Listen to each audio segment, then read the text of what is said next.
Hi, it's Piotr from Calloptima. I'm voice AI consultant, strategy advisor, and embedded technical partner. Today is a very exciting topic for me because I'm gonna tell you a story of what I did wrong and the biggest mistakes that I've made that which avoiding would help me save a lot of time, a lot of money, and make whole development a lot faster. The typical journey for everyone who starts with voice AI is you see a demo online, you start creating your agent, you connect RAG, and you realize that the voice is so great, like it sounds amazing. The latency is really good as well, and it may not be behaving perfectly in some cases, right? But it feels like it's very close. It's not. It's a lie. And it's a really difficult pill to swallow. And everyone has to experience it on their own. So in my case, it was exactly the same. I thought I almost have it. And this sweet place of almost having it is 1 month away, then 2 months away, then 3 months away, then half a year away from you, and you lose a lot of money, you lose a lot of time, and you get frustrated a lot as well. So without further ado, let's go into my list of what I would do differently had I started again, and what you can do in order to avoid the same mistakes that I did. So the very first thing that I have written, the very first point is no observability, lack of observability. So I think like this topic is still not covered well enough. So what I mean by that is you typically think how users will use your platform, and with LLMs being non-deterministic, you already get randomized results to a degree, even if you set temperature to 0. And then you have actual users who speak completely differently than you, who use the platform in a different way. And without having observability to understand what causes the calls to get dropped, what causes a lot of frustration for users, what makes user stay perhaps, what is important for users, etc. Without knowing these points, you are essentially operating with blindfold on. You're like, okay, I'm gonna fix this, and it will surely impact the performance well. But you don't really know. If you don't have proper observability, you don't have anything. So this is the first thing I would do differently, plumb in the observability from day one. In my case, it used to save my clients 6 figures and make the platform much better, make the calls better, shorter. Everything was like significantly improved once we really understood what was going on. So this is the most important point of all of possible points. Another thing is not hiring your best support agents or whoever you should be working with to make voice AI application that you're making. So if it is for dentists, then perhaps a person that helps to pick up the calls in-house. I guess you know what I mean. So this is absolutely mandatory, and nobody is doing it. Neither was I. So I think it's kind of funny that this step is very often omitted, because if you think about it, human agents, what they do can be quite complex, even when they follow a script. They assume a lot of things, they connect the dots easily. LLMs don't have such capability. And in my experience, what happens in real life is, even if you have a script, people assume a lot of things and actually do more actions than the script tells them to do. So to tell a little bit more about it, for my client, we've had this whole script of what the agents should be doing and how to evaluate an agent.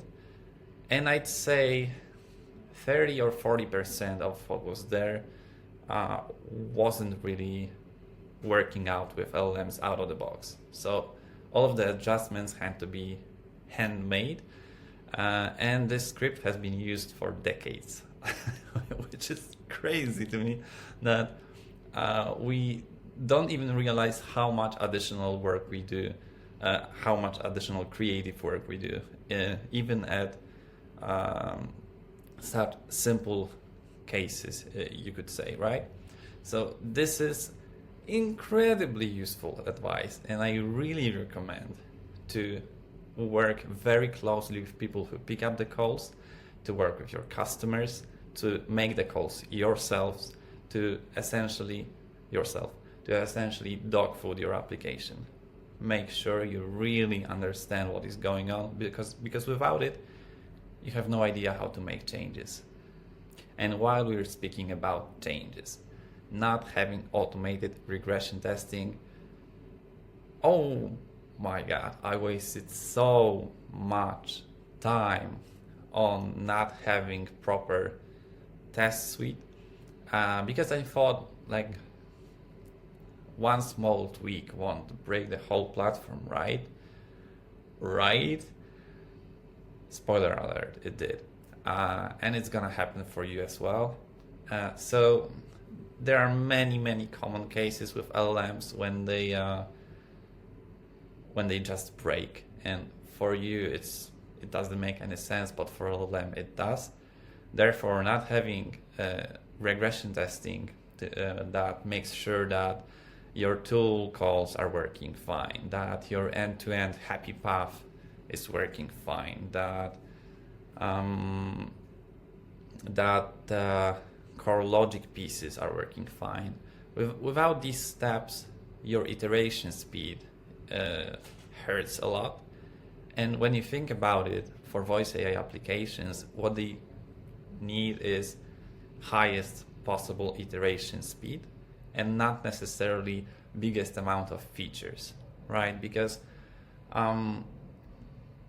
going back to the beginning of this video, I told you that you're essentially starting off with being so close to making it right, but this is just your understanding of all the complexity that lies underneath, and you are not close.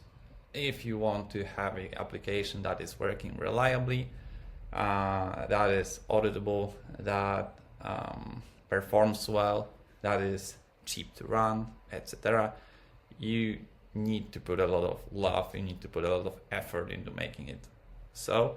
And your best bet is to invest a lot in iteration speed. Automated regression testing is one of those things that you have to add. Observability is the other one. The fourth point is not dogfooding your application. I already told about this, but I want to emphasize it more. So I've seen a lot of clients of mine thinking that if they just add RAG and they just add more functionality, everything is gonna work fine. But the reality hurts. People just drop on the calls and they hate talking to AI. And with you not understanding why and not really going through the same struggles every day, you can't understand it as well. So it happens quite often that the scope is just too big, and that's why people drop the calls. It happens often that the edge cases are not handled well, and this happens because you probably didn't test it well enough yourself. So this is incredibly important to make so many calls, ideally every single day, and ensuring that you have all the previous steps as well ready to understand what is going on. In my case, it was that I didn't really realize that for some cases the behavior of the agent could differ a lot, and I didn't test it as extensively. And this assumption, well, was wrong. So the end story wasn't terrible because the percentage of this route being taken in the whole chain was very low. Nevertheless, it was a huge fail. I should have known it was the case. And the reason it wasn't covered as well was that I wasn't dogfooding this exact part. This is for one. And second is there was very little observability into this particular part. So as you can see, all of these connect to one another quite neatly. And keeping that in mind, I want to introduce the fifth point to you, which is making assumptions. So making assumptions is a tough one. You see someone posting on LinkedIn that this LLM solved all of his issues, latency, intelligence, everything, right? You've seen such a great posts from 11 Labs that the quality of their TTS is amazing. And maybe both of these are true. In fact, they probably are. But the question is, does it work for your case? In my experience, it was painful, all right? I started using text-to-speech from 11 Labs, and it turned out to be painful because the quality of the voice improved, so people assumed that the system would perform incredibly well as well. And at that time, it just didn't. Therefore, users were more frustrated. We were paying more. And nobody was winning. So my advice to you, make no assumptions, test everything. This is a golden rule in voice AI that cannot be omitted. Voice AI pipelines require love. It's all a process. It's all iteration, and iteration, making sure that you make it better with every single change that you are making. I hope you enjoyed this video. Give me a thumbs up, subscription, hit the notification bell to stay in the loop. I'm always posting content that will help you get better ROI, help you get better CSAT, and truly just make the whole experience of building voice AI more grounded in reality than how it typically looks with all the hype that's present online. I also have my blog on calloptima.com/blog, in which you can learn quite a lot of useful things. Recently, I covered HIPAA with GDPR. This is coming strictly from having real difficulty finding information on this topic online. So I'm pretty sure if you need to create a deployment that will have to satisfy HIPAA or GDPR, then it will be super useful for you. I also have on this blog post conversation with Alfir Samson, which is very interesting, and I always add TLDRs so that you can see all the most important pieces of information by just taking a peek at the website. I also have a newsletter. If you would like to stay in the loop, subscribe. Once again, thanks for watching, and I'll see you in the next video. Bye.